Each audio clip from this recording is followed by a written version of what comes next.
Assalamu alaikum Кыргыз элим, амансыздарбы? Барыңыздардын жакында келип жаткан майрамыңыздар менен Кыргыз элине токчулук болсун, молчулук болсун. Дагы бир жолу Кыргыз элине салам. Assalamu alaikum. Ва алейкум ассалам.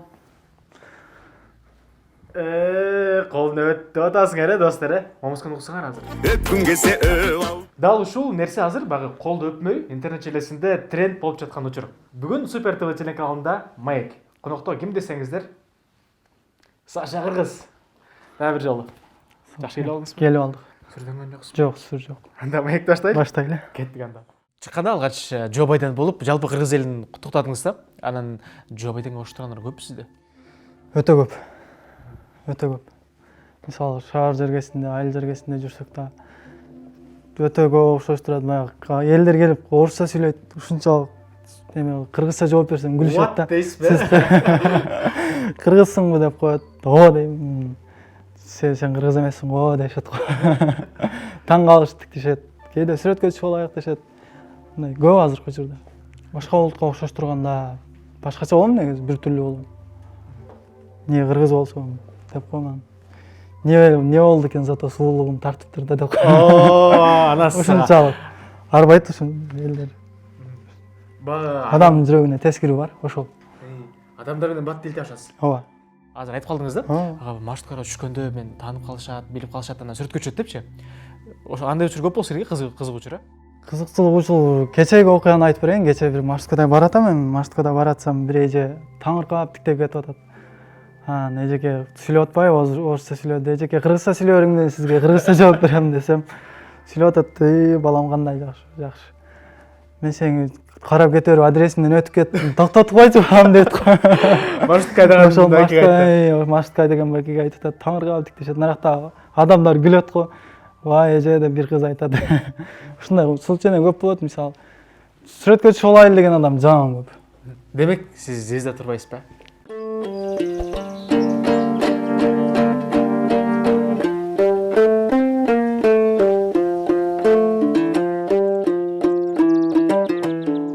Апа, ата. Эй, балам, Данияр келген турбайбы? Кандайсыңар? Ой, ай, сен эмне мындай эртегиле болгонсуң? Айт, бербейт берем. Мына ушундай болуп калды.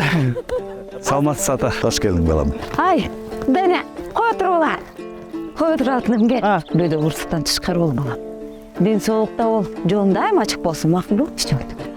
Шаарда эмне жаңылык? Ата, шаардачы вообще башкача экен. Интернетте кадимкидей учат экен. Ба, телевизорлор бар го? 200'den ашык канал бар, Домашний кинотеатр. Старт жана О кино, YouTube телевизордун ичинде.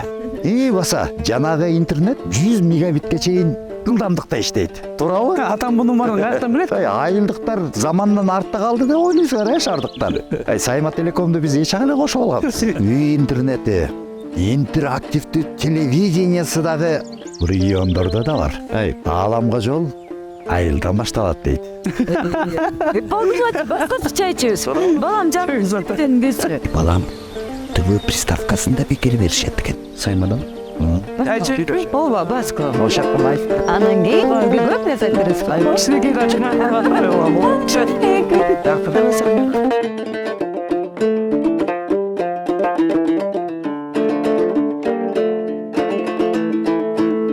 Билбейм. Мен өзүмдү билбейм, мени эл билет го. Эл баалайт. Мен өзүм баалабайм деңиз. Мен өзүмдү баалабайм, эл баалайт. Мына. Биз эл алкылуу уже таанылып атабыз, ошол сыяктуу. Эл бизди баалап билсин. Сонун, келиңизчи. Азаматсыз. Эл бизди бааласын, эл аркылуу биз таанылып атабыз деп атпайсызбы? Интернет желесинде жакын арада эле бир унадан башыңызды чыгарып кыйгырган видеоңуз жалпы көрүүчүлөргө, жалпы жумурай журтка тарады да, ушул видеоңуз. Бул видео качан тартылган? Эмне болуп тартылган? Бул 27-апрелде тартылган, кечинде. Уже той болгон болчу, бир дос бабабыздын тоюндан айтканбыз. Эми көп ойлоптур ичип алган депчи. Жок, ичип алган эмесмин. Бардыгы сонун үйдөгүлөр айтат, ичип алгансың, жок, ичкеним көргөнсүңөр деп коймон.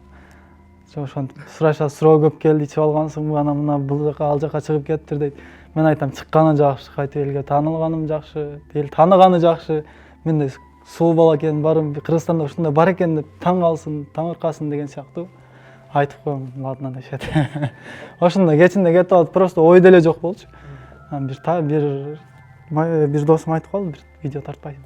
Өзүм да TikTokко уже видео салышым керек болуп калган. TikTok уже желеге убактысы келип калган, уже салдым. Уже бир күн эртең менен карасам 580 миң просмотрда. Йоо, ушунчалык сонун деп өзүм таң калам. Ошондой кездер көп турам. Кызыгуу бар. Ушунчалык мынаны тартып мен эмнеге ур? Мен ошондон кайсы мүчөм кем экен? Көзүм көрсө, кулагым укса, бутум басса, колум иштесе депчи. Сүйлөсө деген сияқты. TikTokко качан кирип баштадыңыз эле? TikTokко 2018 киргем. 2018ден бери келатам. Кирүүңүздүн себеби эмне болду ал жака? Алгач кирип баштаганда кайсы кызыгуу деле жок болгон болчу. Эми баардыгы эле TikTok деп Москва жергесинде киргем. Алгач эле биринчи. Алгач билишимче сиз Москва жергесине барып келдиңиз. 2000 кайсы жыл? 2018 бар го. 2018 Москвага кеткенсиз иштегени. Москвада документ жасаучумун. Кыскасы жигитке 70 ыраазы кылат деген баардык ишти көргөм. Баардык жумушту болгон. Ошол кезде 2017 Москвага эмеге келгем, Бишкек шаарына. Бишкек шаарына келгенимде эжеге эми бирге иштеп калдык, бирге жүрүп калдык. Маршруткада кетип атып көрүп калганбыз. Сүйлөйт, мен жооп бере албайм. Сүйлөйт, жооп бере албайм. Токто деген, мен барган жерде түшүп атпайбы алдачы. Мен барган жерде түшүп, сен атың ким, ушундай айтып атам. Сен коркпа, андай мындай деп өзүм сага мотивация берип турам, совет берип турам деп ошентип айтпай. Ошол эже какой-то 2 сөз өтүп кетти, ушунчалык сөөктөнүп токто дейт. Уже ага чейин өзүмдө кемсиздүү болчу да. Ушунчалык мен неге ушундайм деп кийин алдыга карай баардык нерсе көзүмө көрүнбөй калган. Эл эмне десе ошо десин деген. Мен ушундай жаралганыма өкүнбөйм, кайтып сүйүнөм деген да. Ошондон кийин өзүмө максат койгом, ошо максаттарыма секинден жетип келдим. Бир негатив, бир пайдалуу жагы бар дегендей. Бир жакшы, бир жаман бар го. Негизи баары жаман деп айтпайм, жакшылары көп. Негативдер балким жакшы болуп кетет. Ошол негативтерге сиз просто негативдер эми баягы көрө албастыктар. Просто менчилик сулуу эмес го дейм. Ошол сыяктуу. Айтып коем, баягындай сүйлөгөндөргө какой-то бир көчөдө баратсаң да ушундай бала экен, ушундай экен дейм. Анын жанына барам да, эмне көрө албай атасың деп айтам. Десем, учпай калышып кетет. Уже таңыркайт да, кыргыз окшойт. Значит, түшүнөт экен деп. Жанында турганда кыргыз эмес экен деп ар кайсы сөздү сүйлөй берет. Анан барап айтам. Эмне ушундай болуп атат? Ушундай. Жоксо сөзүң болсо сүйлө. Сиз буга чейин багы эч кандай бир сүйлөгөн, бир түнт жигит болчусуз, эч кандай элдин астына чыккыңыз келбеген, анан бара-бара такша алдыңыз, тиги эжеден болсо багы шыктандырчу сөздөрдү алдыңыз, мотивация алдыңыз. Анан кийин Саша Кыргыз деп жалпы журтка тамада болуп чыга келдиңиз. Тойго бардыңыз? Жок, тойго барбадым, эми таанышууга бардым. Таанышууга барып, таанышып, уже баардыгы таңыркайт го, кыргыз. Тоюбузду кыргызча салып барасыңбы дегендер болду. Ошондой болгон. Же англисче сүйлөйсүңбү? Ушунчалык тойлорго барам, кадимкидей элдер сүрөткө түшүп алалы, ушунчалык сүрөт кылалы, баягындай кызыгат. Москва жергесинде бири ойду эсте калган окуя. Бир-эки эже келген, анан сүрөткө түшүп алайын деген да. Мен орусча айткам, 500 сом, 500 сом бергиле депчи. Десем, көтөрүп келип атпайбы, мына балам 500 сом. Жок, мен тамашалап эле айткан болчумун. Тамаша ушундай эле тамашалап койгон болчумун десем. Жок. Негедир эмеде көңүлүңүзгө жакын тартып деле албаймын да дедим. Сүрөткө да түшпөй коеюн десем. Мейли деди. Акчаңарды албайм, жөн эле сүрөткө түшүп берем дешти. Демек, сизге анда-санда багы той топурга барганда сүрөткө түшүү үчүн келгендер дагы көбүрөөк. Ооба. Көбүнчө таңыркап тиктеп сүрөткө түшкөндөр көп. Видеого, мисалы, азыр TikTok желесинде тарадым деп атпайбы? Тарадыңар деп суроо бердиңер го турбу? Ошондо TikTok тартайлычы деп жаш балдардан уже чоңуна чейин эме кылышат да. Биз эч болсо жок дегенде бизге лайк басып койчу, ошол гана жетиштүү депчи. Чоң TikTok тартабыз дегендер да сунуш бергендер бар, Өтө көп. Мисалы, кээ бир кездерде өздөрү жазат, өздөрү чалат, Instagram желесине жазат. Жооп берем баардыгына бирдей. Мисалы, мен көтөрүлүп кеттим, кичине элге таанылдым деп эле өзүм көтөрүү максатында эмес.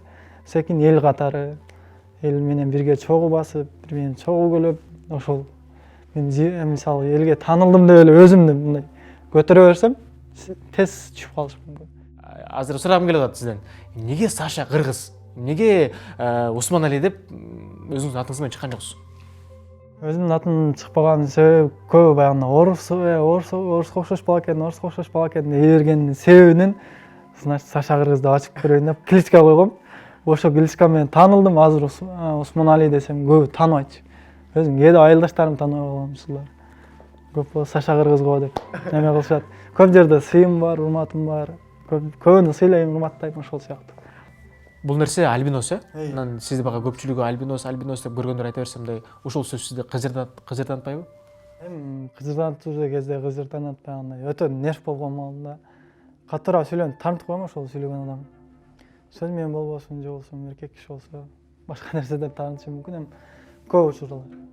Ар кандай учур көп. Дүйнө жүзү боюнча 23 000 да. 23 000 альбинос бар. Анан 1 миллион 300 000ге бир адам туура келет. Ошондой баягы ар бир айылда жок го. Ошол кайсыдыр бир айылда болсо ошол нур деген сыяктуу белги берилген экен. Бул нерсе Куранда бар деп айтылган. А мисалы азыр айтып атпайсызбы? 23 000 дедиңизби? Биз 23 000 биздин Кыргызстанда сиз билгенден канча бар? Кыргызстанда мен билгенде өтө көп. Кыргызстан 4-орунда турат. Кыргызстан дүйнө жүзү боюнча 4-орунда. Кыргызстан дүйнө жүзү боюнча 4-орунда турат. Анан бага артыкчылык деп атабыз азырчы, генетикалык артыкчылык депчи. Анан эмнелерди кылыш керек, эмнелерди кылбаш керек, ушундай нерсе айтылганбы азыр? Мисалы, кээ бир айтып калат да, мисалы, эшикке чыкканда күндөн сактаныш керек депчи. Билбейм, көп айтат. Мен кичинекей кезимде очки да такпайт элем. Көп айтат. Очки такпайсың, азыр деле айтат, кара очки тагып албайсың, көзүң андай. Жок, негизи мен очкиге көнгөн эмесмин. Ушундай жүргөнүм жагат, ушундай мен кандай болсом, ушундай. Өзүм ушинтип көргөзүм келет. Мисалы, очки тагып алсам бирден көз көрүп кетпейт. Же алдыга карай кетип калбайм. Эми очки таккандын бир жагы жакшы, зрениеңа. Бирок өзүм зрением Аллага шүгүр жакшы. Алла таалам ушунчалык көздүн нурун берди. Мисалы, кээ бир адам чачыны боёттат го. Чачыны боётуп, каштарын боётуп, эмнеге мен өзүмө табигый берилсе. Мен мисалы карага боётсом болот. Азыр деле кеч эмес, мисалы, неге Алла таала ушундай. Эртең мисалы бул дүйнөнүн кызыкчылыгы эмес, аркы дүйнөнүн кызыкчылыгын ойлоп жашаш.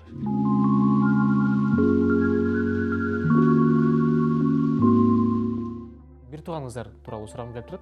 Канча бир туугансыз, сиз үйдө канчанчысыз? Биз 5 бир тууганбыз. Ушул 5 бир тууган эжем Исламский университетте окуп бүткөн. Мен медресеге тапшыргам, эми кызыгуу адамдын кызыгуусу болсо окуп кетүү мүмкүн экен. Мен кызыгуум өтө башка чыгармачылыкта болгон. Чыгармачылыкка тапшырам деп өзүм кичинелигимден көчөлөрдө эле бакырып ырдай берсим. Көчөлөрдө эле бакырып ырдай берип анан ошол кездери анам рахмат айта берчү. Значит, бирдемке чыгат деген. Ошол дубасын берген, значит, жетип келди абсы. Анан менен кийинки карындашым бар. Ошол мага окшош. Бишкек шаарында Канатта медреседе окуйт, түрк медресесинде. Азыркы учурда айылда сабак берет, 3-4 айылга. Ошондой, кадамжа жергесинде. Дал ушул бага сиздеги генетикалык артыкчылык карындашыңыз экөөңүздөрдө. Калганы каш көзү капкара бардыгында алы бар. Ушунчалык. Бул ким тараптан келген? Ата-энеңизби же апаңызбы? Атам тараптан. Атам менен энең ушундай болгон дешип, ошол чоңдор айтып берчү. Азыр деле айтып келет ушундай. Сенден көргөнбүз, билгенбиз дегендер болот. Эми чоң аксакалдар. Өтө чоң жаштагылар деген сыяктуу. Сон азыр айтып калдыңыз да, чоң эне раматлык бага кичинекей кезинде ырдаганды көргөн депчи. Ошондо ушул адам бир нерсе чыгат деп айткан депчи. Келгиз андан сизди бага Саша Кыргыз блогер, анан кийин тамада, андан соң ырчы катары албасак болот а? Ырдап чыгып атасыз азыр жаңыдан. Ырдатсак болобу? Кандай ырдап эле. Короче, өзүмө бир эме жазгам, ошону эле айтып кетейин, Ошондо бул бага оондур эмес, сиздин бага кара сөз түрүндө жазылган. Кара сөз түрүндө өзүм баягы акындык тарапка кичине келиңиз. көңүл бура берем, ошол. Жалпыңыздардын көңүлүңүздөрдү Саша Кыргыздын өзүнүн калемине таандык ырсаптарына берели, туурабы? Ооба. Сулуулугум жүзүмдө да жүрөктө, сулуу болуп Саша Кыргыз жүрөт го. Элдин астында ушунчалык таанылам деп ойлобогон карапайым айылымдын жигити болуп жүргөн го. Ушунчалык тамшанам. Ушунча элди мен өзүмө караткан. Алла таалам, сенен суранам. Ушунчалык мени тез жерге карай тартпасам. Бали. Азаматсыз. Ушундай. Кимден келген чыгармачылык бул? Үйдө ким? Чыгармачылык атам тараптан да, апам тараптан жок. Эми апам тараптан бир эмебиз бар, тагабыз бар. Тайке тарап. бири ошол чыгармачылыкта жүргөн. Ушу ата тараптан да көп болжомол болот. Ошол жактан 7-чи же 6-чы точно эч ким билбейт, бирок мен сурагандарга 7-чи атам деп коерум. Эми ошол кезде TikTokко чыга баштаганда тартылуу негизи ойдо жок болгон болчу. Апам чалытпай, балам, не кылган? Айтам. Алгачкы видео чыккандан кийин уже TikTok тартпайсың деген мага запрет коюлган. Апа болду дегем. Уже карасам, туугандар катталган. Чекеден блок кылган. Баарын. Уже көрбөй тургандай кылып, апа салбай атам дегем. Бирок өзүмдүн эмемди берген эмесмин. Өзүм мүмкүнчүлүгүм пайдаланып келе бергем. Үйдөгүлөр айта берген, кайра айткан. Балам токтот. Болду иши. Кээде апам таарынтып алган учурлар болгон. Апа, көрсө сизден чоң кечирим сурайм. Эмне болуп таарынтып алдыңыз эле? Неге бага жашырдыңыз? Эмне себептен апа мен видео тартып берейин десеңиз эмне деп атчы? Жок, эми видеодон эмес, жалпы эле мен негизи кичинекей кезимде мындай менде кадимкидей адам менен сүйлөшөсүң. Кээ бирөө сүйлөшпөйт болчу, сүйлөшөт болчу. Ушундай кээ бирөө басынтып коет болчу. Ушундай тез таарынып калат. Тез таарынып калчу адатым бар эле. Көп айтат эле, таарынба, ана мына депчи. Эми бизди Алла Таала жаратканда. Биз өзүбүз жаралсак, кантип өзүбүз жаралышыбызды билебиз да. Кээ бирөө ойлойт, мисалы мен сулуу болсом, кээ бир жигиттер бар да, мен сулуу болсом, ушундай кызга жагынсам, кыздар бар ушундай. Жок, менде андай жок. Бардыгына бирдей.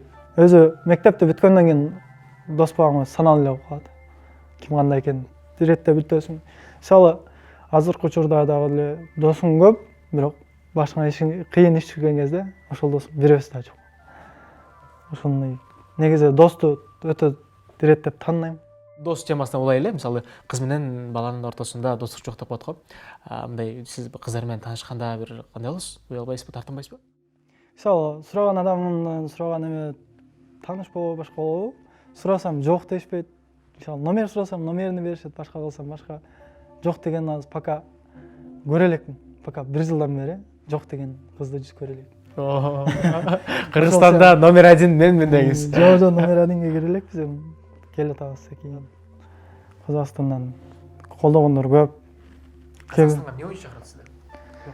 Казакстанга келип кет, айланып кет, эс алдыралы дешип, баягындай дос балдарыбыз бар эми, дос кыздарыбыз бар деген сыяктуу. Айлант Казакстанды көргөзөлү, бир болоюкка кел дешип көп чакырышат. Биз сени ошол жерден көргүбүз келет, ошол жерден билгибиз келет дейт. Буйруса деп коебуз эми, насип. Ата-энеңиз кандай калат? Ата-энем эми жакшы эле кабыл алат го дейм. Эки элдин достугун бириктиргенге өтө мүмкүнчүлүк көп болот бир жагынан. Билбейм, тагдыр пешине, балким ошол жактан жазган болсо, ошол жактан алып келебиз. Сизге ыраазычылык билдиребиз. Алтындай вакытыңызды бөлүп келип бергениңиз үчүн ыраазычылык билдиребиз. Иштериңиз ар дайым ийгиликтер болсун. Буюрса айтып калдыңыз, өзүмдү бага кылган иштеримди бир бүтүрмөйүнчө мен элге жарыялагым келбейт депчи. Ошол сонун иштерди бүтүрүп алыңыз. Ийгилик ишиңизге. Силерге чакырганыңарга чоң рахмат. Кыргыз элине ассалам алейкум дагы бир жолу. Баарыңыздарга салам. Урматтуу Супер ТВнын жалпы көрүүчүлөрү, бүгүн биз Саша Кыргыз менен маектештик, баарлаштык. Башында алгач Джо Байдендин саламдашуусу менен чыккан. Бул Саша Кыргыз, өзүнүн аты Усман Али. Жалпыңыздарга бир сонун маек тартылып атат деп ишеничтебиз. Аты жөнүм Кадимбек Данеров. Кайрадан амандашканча бар болуңуздар.